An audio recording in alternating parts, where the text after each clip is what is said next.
이 책을 보니까요. 물류 혁신을 넘어서 문명사적 게임 체인저 이 북극 항로를 예. 문명사적 게임 체인저라고 이렇게 정의를 내려 주셨어요. 예. 그래서 앞에서도 살짝 말씀 주셨지만 그 남방 항로 대비해서 이 북극 항로가 갖고 있는 기존의 어떤 항로로서의 패러다임 변화를 가져올 수 있는 그런 요인들이 있을지 한번 좀 구체적으로 설명 부탁드릴까요? 아주 중요한 부분입니다. 네. 저는 이제 새로운 길이 열리면 네. 새로운 시대가 열린다라는 슬로건을 제가 많이 씁니다. 네. 문명사 속에서 새로운 길이 열릴 때 새로운 시대가 열린다. 근데 네. 인류 문명의 중심은 동북아시아였거든요. 여기서 우리가 소위 나침판, 화약, 종이 같은 인류 문명의 4대 발명품이 다 나왔거든요. 그리고 동북아시아가 세계의 중심이었습니다. 그런데 향신료길이라는 바닷길이 열리면서 인도네시아의 향신료 제도, 몰루카 제도죠. 거기서부터 후추, 정향, 육두구 같은 향신료가 이제 바다를 거쳐가지고 유럽으로 가면서 상업혁명이 시작되기 시작해요. 네. 상업혁명. 그러니까 상업혁명이 시작되면서부터 인류 문명의 중심이 서쪽으로 옮겨가기 시작하는 거예요. 네. 왜 그러냐면 우리 아시아, 이 동북아시아는 주로 농업에 의존한 사회였거든요. 근데 농업의 생산성은 체감합니다. 그래서 경제 성장이 감속하고 정체하게 돼 있어요. 농업은. 근데 상업은 체증하죠. 네. 물건을 조금 사오는 거보다 많이 사오면 원가가 떨어지잖아요. 네. 농사는 조금 짓다 많이 지으려 그러면 농토가 좋은 데서부터 나쁜 데로 점점 나가야 되니까 생산이 줄어드는데 반대죠. 그래서 이 그 향신료 루트라는 바닷길이 열리면서 인류 문명의 중심이 이 아시아로부터 서쪽으로 서서히 이동하기 시작합니다. 네. 이게 새로운 시대, 완전히 새로운 패러다임이 열리는 거죠. 네. 그리고 그 다음에 이제 이 그 향신료 무역을 많이 하던 그 포르투갈, 스페인, 네덜란드 이런 사람에 비해서 영국 사람들이 대서양 무역을 시작했죠. 그래서 그 영국 사람들이 시작한 대서양 무역을 뭐라고 부르냐면 삼각 무역 이렇게 부릅니다. 네. 삼각 무역이 영국에서 생산한 총 아니면 술 아니면 뭐 면직물, 모직물 이런 제품들을 갖다가 아프리카 추장들한테 팔아요. 네. 그리고 뭘 사오냐 하면 아프리카 추장들한테 흑인 노예를 사갖고 옵니다. 그러니까 백인들이 가서 흑인 노예를 잡는 게 아니라 아프리카의 추장들한테 흑인 노예를 사서 그 흑인 노예를 아메리카의 서인도 제도, 지금 큐바 있고 있는 데 있잖아요. 예. 그 서인도 제도에 엄청나게 많은 설탕수수, 사탕수수 농장을 만들어서 사탕수수 노동을 시켜가지고 네. 거기서 사탕수수를 나온 사탕을 이제 영국으로 갖고 가는 거죠. 이 사탕이 영국 사람들 차 마실 때 타먹는 정말 아주 달고 좋은 거 아닙니까? 그러니까 이 삼각 무역을 통해서 뭐가 생겼냐면 산업혁명이 생겼어요. 아니 무역하는데 왜 산업혁명이 생기지? 그런데 과거의 향신료 같은 거는 그냥 열매니까 말려서 갈아서 먹으면 되는 거예요. 네. 근데 설탕은 어떻게 되냐면 사탕수수를 껍질을 벗기고 그 줄기를 뽑아내 가지고 이것을 압착해 가지고 즙을 빼야 돼요. 네. 그걸 끓여 가지고 정제를 해야 돼요. 그래서 케이크를 만들어야 돼. 네. 요 과정이 제조업 단계하고 똑같은 거예요. 근데 그거를 아주 긴박하게 빨리빨리 하지 않으면 이게 진행이 안 돼요. 네. 왜냐하면 이 사탕수수 껍질을 벗겨 놓으면 갈변이 돼 버려요. 오래 두면. 네. 빨리 해야 돼. 즙을 이거 빨리 내지 않으면 이게 굳어버려. 네. 그 집에 안 나와. 그래서 이 설탕 삼각 무역으로부터 이 제조업 공정이라는 개념이 생겨가지고 그래서 인도 사람들이 손으로 막 짜던 면직물을 영국 사람들이 기계를 돌려서 짜게 된 동기가 됐다 이렇게 얘기를 하죠. 그러니까 네. 대서양 항로라는 거 하는 새로운 시대가 새로운 문명 산업혁명을 열었지 않습니까? 네. 근데 이제 저는 북극 항로가 열리면 네. 4차 산업혁명이 촉진된다. 이렇게 얘기하고 있는 거예요. 근데 네. 많은 사람들이 아니 항로라는 건 좀 정근대적인 개념 아니에요? 물건 실현하려는 건데 그게 네. 지금 정보화 시대 4차 산업혁명하고 무슨 관계예요? 이렇게 얘기하시는 사람들이 많아요. 그리고 네. 모든 사람이 그렇게 오해할 수밖에 없어요. 그런데 이 정보화의 개념은 뭐냐 하면 분업을 의미하는 거거든요. 산업에. 네. 그러니까 과거에 대량 생산을 해서 신발이든지 옷이든지 대중소 막 찍어내는 게 아니라 요즘은 전부 사람의 사이즈에 맞춰서 키, 가슴둘레 뭐 이런 거 다 맞추. 팔 네. 길이, 다리 길이 그리고 신발도 발의 길이, 발의 넓이, 발의 높이 이렇게 개인 맞춤 생산을 하지 않습니까? 네. 그러니까 과거에는 대량 생산, 대량 수송으로 가다가 이제는 맞춤 생산, 개별 수송으로 가는 거예요.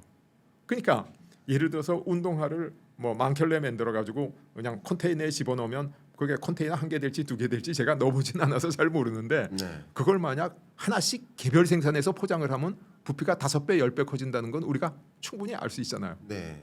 그러니까 지금 우리가 쓰고 있는 스웨즈 항로라고 하는 이 남방 항로 이게 지금 완전히 적체돼 있어요. 더 이상 그 카패시티가 없어. 그래서 말라카 해협이 지금 막힐라 그래가지고 이저 말레이 반도의 허리를 뚫는 터널을 지금 계획하고 있지 않습니까? 네. 그죠? 그리고 저 몇 년 전에 그 일본에서 만든 에버 기븐 홍가 하는 배가 스웨즈 운하에 한번 좌초돼가지고 한 일주일 동안인가 세계 물량의 뭐 30%가 적재돼서 못 네. 움직인다.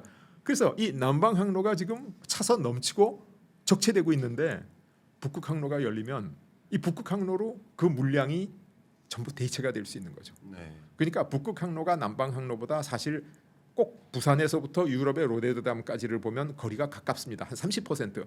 그러니까 가까울 뿐만 아니라 어차피 우리가 쓰고 있는 항로는 흘러 넘쳐서 북극 항로로 갈 수밖에 없고 북극 항로가 그걸 받아주지 않는 한 정보화 혁명이 진행되기가 굉장히 어렵습니다. 네. 물량이 적체돼 가지고 그래서 지금 이제 이 항로가 생기는 게 뭐 왜 그렇게 새로운 인류 문명의 패러다임이냐? 아까 말씀드렸듯이 그 항로가 새로 생김으로써 상업혁명이 일어났고 항로가 새로 생기면서 산업혁명이 일어났고 지금 정보화 혁명을 완성할 수 있는 단계에 가다. 네. 그래서 이 항로가 중요하다 이렇게 말씀드릴 수가 있죠. 예. 야, 정말 이 북극 항로 개통 그것을 통해서 우리가 뭔가 기회를 가져볼 수 있다라는 말씀은 그 전에도 해주신 적이 있는데 예. 이 북극 항로를 통해서 새로운 게임 체인저로서 4차 산업혁명까지 연동시키는 것. 그렇습니다. 이거는 또 다른 개념이지 않을까. 그러면. 특히 앞에 말씀하셨던 이 설탕을 가지고 말씀해주셨던 그 비유, 그 예. 문맹사적 연구에 기반한 그런 어떤 말씀 속에서 정말 4차 산업혁명까지 연결될 수 있는 이 게임 체인저라고 좀 정의를 해볼 수 있을 것 같습니다. 예. 그러면 그러면 교수님께서 또 이 책에서도 계속 강조하고 계시지만 이 북극항로 개통이 단순히 이제 그냥 물류만 의미 있는 것이 아니라 또 4차 산업혁명을 촉진시키는 것만이 아니라 또 에너지라든가 예. 군사라든가 예. 그밖에 여러 뭐 세계 경제 질서 예. 이런 것을 동시에 재편한다라고까지 말씀 주셨습니다. 그랬죠. 예. 제가 그렇게 말씀드릴 수 있었던 거는 네. 이 북극 항로가 유럽과 아시아를 잇는 항로 중에 제일 가깝고 짧아요. 거리가 한 30~40%가 절약이 됩니다. 네. 그런데 지금까지 왜 못 썼냐? 겨울에 꽝꽝 얼어가지고 갈 수가 없었어요.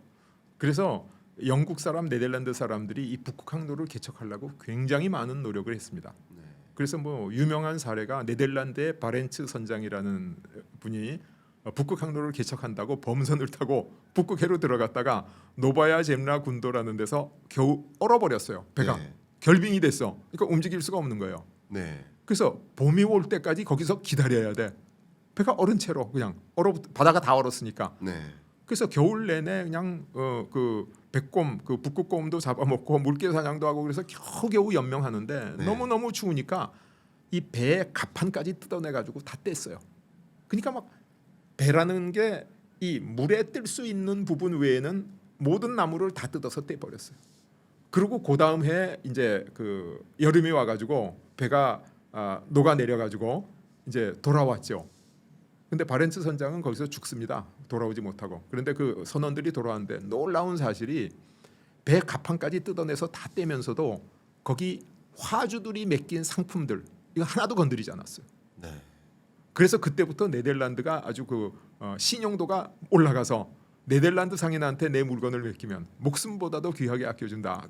그래서 이제 그런데 제가 이제 북극 항로의 중요성을 얘기하기 위해서 그랬는데 네덜란드 영국 사람이 북극 항로를 몰라서 못 온 게 아니라 결빙 때문에 못 쓴 거예요. 이 좋은 항로를. 네. 그런데 이제 지구 온난화가 와서 이 항로가 열리기 시작한 거예요. 그 좋은 항로가. 네. 더구나 우리 이제 쇄빙 기술, 조선 기술 이런 게 개척돼 가지고 옛날 범선 시대하고는 다르게 쓰게 돼 있는 거예요. 그러니까 네. 이 물류면에서 뭐 엄청난 혁명의 기회가 온 거죠. 네. 거기다가 우리나라는 모든 에너지를 지금까지 중동에서 갖고 오고 있는데 아까 말씀드렸듯이 중동에서부터 갖고 오려 그러면 중간에 거리도 멀고 위험이 많이 도사리고 있지 않습니까? 네. 그리고 중동 석유는 우리만 쓰는 게 아니에요. 유럽에서도 쓰고 뭐 세계에서 쓰니까 우리가 경쟁적으로 비싸게 사올 수밖에 없어요.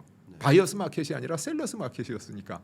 그런데 이 러시아 북쪽에 엄청나게 많은 석유와 가스가 묻혀 있는 겁니다. 그러니까 우리가 이 러시아의 석유와 가스, 우리가 한 방울도 안 나는 석유를 갖다 쓰게 되면 어떻게 되냐면 우리가 바이어스 마켓으로 싼 값에 유효적절하게 갖다 쓸 수 있고 네. 갖고 오는 거리도 가깝고 근데 그걸 갖고 오는 북극 항로가 지금 녹아내리고 있는 거예요. 네. 근데 항로로 갖고 올 수도 있고 그거를 PNG 그래서 파이프라인 네. 이제 PNG는 내추럴 가스를 파이프라인 내추럴 가스에서 PNG라고 부르는데 이걸로 가져올 수도 있어요. 네. 그래서 이 러시아에서 나오는 천연가스라든가 석유라든가 이런 우리가 하나도 없고 정말 많이 필요로 하는 자원을 북쪽에서부터 수송할 수 있으면 이 스웨즈 항로에 전쟁이 나든지 어떤 일이 있든지 중동이 터지든지 우리는 안전할 수 있다. 그래가지고 이 아주 우리한테 에너지 면에서 굉장히 좋은 영향이 있다는 거죠. 예. 그다음에 이제 그 군사적으로 볼 때도 우리가 지금 남북한이 대치하고 있지 않습니까? 네. 근데 남북한 대치 속에서 우리는 미중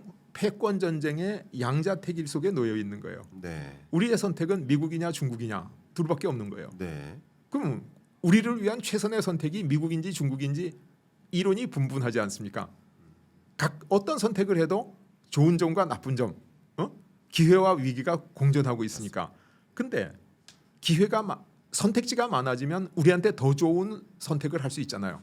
근데 미국하고 중국만이 있었는데 이 피벗 투 아시아 그래가지고 오바마 대통령 때부터 미국이 아시아 국가로 와서 여기서 존재감을 살리겠다는 거예요. 이제 미국한테 유럽이 더 중요하고 중동이 더 중요한 게 아니라 네. 아시아가 더 중요해진다는 거예요. 네. 거기다가 북쪽으로 러시아가 지금 우크라이나 전쟁으로 유럽 국가하고는 완전히 원수가 됐죠. 네. 형제가 죽고 자매가 죽었는데 그것도 수십만이 죽었는데 당분간은 화해가 안 됩니다. 네. 그래서 러시아가 아시아 국가로 와가지고 동북아시아의 존재감을 드러내면 네. 중국과 일본 사이에 있던 한국이 미국, 러시아, 중국, 일본 4강 사이에 놓이게 돼 있거든요. 그러면 우리가 선택지가 무수히 많아지죠. 이 중에 우리의 필요한 좋은 선택을 조합해 가지고 우리가 안보를 지킬 수가 있는 겁니다. 그래서 우리가 미국이냐 중국이냐 양자택일이다. 진퇴양난이다. 네. 그런 선택으로부터 안보 군사적으로 탈피해서 우리의 미래에 제일 좋은 선택을 할 수 있다는 거죠. 네. 정말 이 말씀하신 대로 이 마지막 기회라고 하신 예. 그냥 뭐 원래 교수님께서 이 책 제목을 정하고자 하실 때는 처음이자 마지막 기회라고 그렇죠. 표현하셨었지만 이게 바로 북극 항로입니다. 그러니까요. 예. 그 북극 항로를 강조하시는 그렇습니다. 이유가 충분히 이제 많이 예. 저한테도 들어오고 예. 독자분들께도 들어왔을 거라고 생각이 됩니다. 아직 더 우리가 이 네. 얘기를 진행하면 더 중요한 이유가 더 또 중요한 게 남아있습니다. 있습니까? 말씀 부탁드립니다. 기대해 주십시오. 예. 말씀 부탁드리는데요. 예. 근데 여기서 예. 제가 뭐 어쩌면 좀 날카로운 질문일 수도 있겠습니다만 예. 그럼 북극 항로에서 기회가 있다라고 했을 때 예. 이게 우리에게도 기회가 될 수 있지만 예. 그 북극 항로를 중국은 과연 한국에게 기회를 주고자 할지 예. 러시아 입장에서도 굳이 한국과 뭔가 거기서의 효용을 쉐어하고자 할지 예. 미국도 역시 그 북극 항로에 관심이 그렇죠. 있다고 한다면 예. 그러니까 굳이 한국과 그 해당 유망한 비즈니스를 예.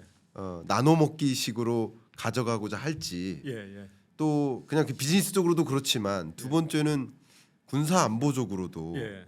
그 유망한 기회가 있는 그 항로를 가지고 예. 더 이렇게 지정학적인 다툼이 일어날 수도 있지 않을까 하는 그런 생각들까지 듭니다. 그렇죠. 그런 점들을 어떻게 예상하셨는지 물론 예상했습니다. 그러면 그 부분에 대한 대처법도 있어야 된다는 생각이 당연히 있는데 있습니다. 한번 여쭤보도록 예. 아주 예. 좋은 질문 해주셔서 감사합니다.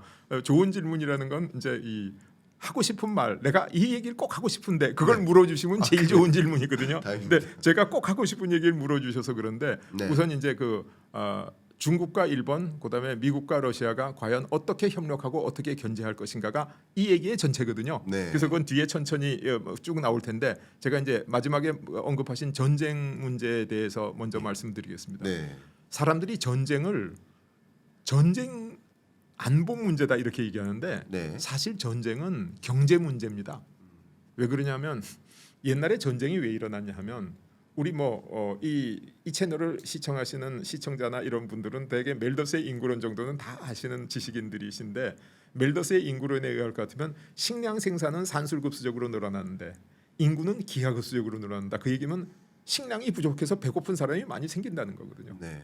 그런데 새로운 개간할 토지는 없어요.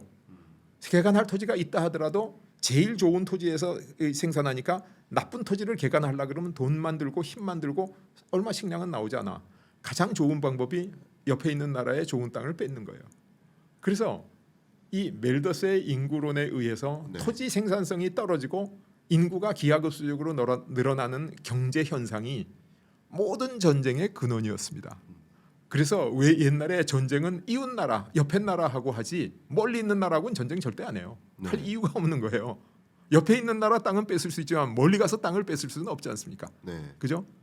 그래서 이 농업 사회에 나온 국제 관계의 기본 원리가 뭐냐면 원교 근공. 멀리 있는 나라하고는 잘 지내고 가까이 있는 나라는 공격해서 싸운다. 근데 우리는 왜 학교에서도 옆에 앉은 친구하고 친하잖아요. 자주 만나면 친하고 이웃집끼리 친하고. 근데 왜 국가는 원교 근공인가? 서로 땅을 뺏기 위해서 그런 거예요. 그래서 이제 한 나라가 인구가 늘어나고 식량이 부족하고 또 옆에 있는 나라도 인구가 늘어나고 식량이 부족하고 서로 땅을 뺏기 위해서 싸우죠. 근데 한 나라 입장에서 보면 그 옆에 자기네 나라끼리 땅을 뺏기 위해서 싸우는 이웃 나라의 반대편에 있는 나라도 그 나라와 땅을 뺏기 위해서 싸우거든요. 그러니까 적의 적은 우방이라는 원리가 있지 않습니까? 그러니까 멀리 있는 나라하고 원교 그 동맹이 돼서 가까이 있는 나라를 양쪽에서 협공하면 이길 수 있는 거죠. 네. 그래서 이 전쟁이라고 하는 건 경제 활동의 연장입니다. 새로운 현상이 아니에요. 경제 활동이에요. 그럼 산업혁명이 일어나고 나면 그럼 그게 어떻게 되느냐?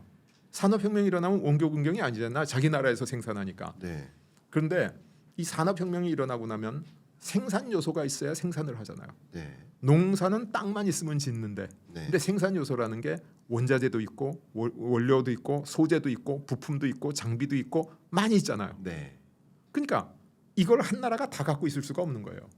그래서 우리가 갖고 있지 않은 장비, 우리가 갖고 있지 않은 부품, 그걸 서로 주고받는 살 수 있는 나라를 보완 관계에 있는 나라다 이렇게 부르는데 이게 원교하고 비슷한 겁니다. 네. 근데 우리가 만든 상품하고 똑같은 상품을 만들어서 세계 시장에서 경쟁하는 나라. 이렇게 되면 경쟁이라는 건 승자와 패자가 있지 않습니까? 승자와 패자가 있으면 이게 적대 관계가 되는 거죠. 네. 그래서 과거의 근공 관계가 현대 산업사회에서 경쟁 관계로 변했고 과거의 원교 관계라는 게 현대 산업사회에서 이제 그 보완 관계로 변했죠. 그래서 이 전쟁이라고 하는 그 원리는 똑같아졌는데 네. 옛날에는 원교 근공으로서 전쟁을 했는데 지금은 어떻게 전쟁을 하냐면 보완과 경쟁으로 한다. 그래서 경쟁하는 나라하고는 이제 전쟁으로 갈 가능성이 많고 보완하는 나라는 원교 우방이 될 가능성이 많다. 이렇게 우리가 볼 수가 있죠. 예. 정말 말씀 주신 것처럼 이게 북극 항로를 둘러싼 군사적 긴장감, 안보 리스크 뭐 이런 부분들을 생각해 볼 수도 있지만 오히려 그것을 통해서 예. 그런 군사적 문제, 안보적 문제를 해결할 수 있는 돌파구도 마련될 수 있겠다.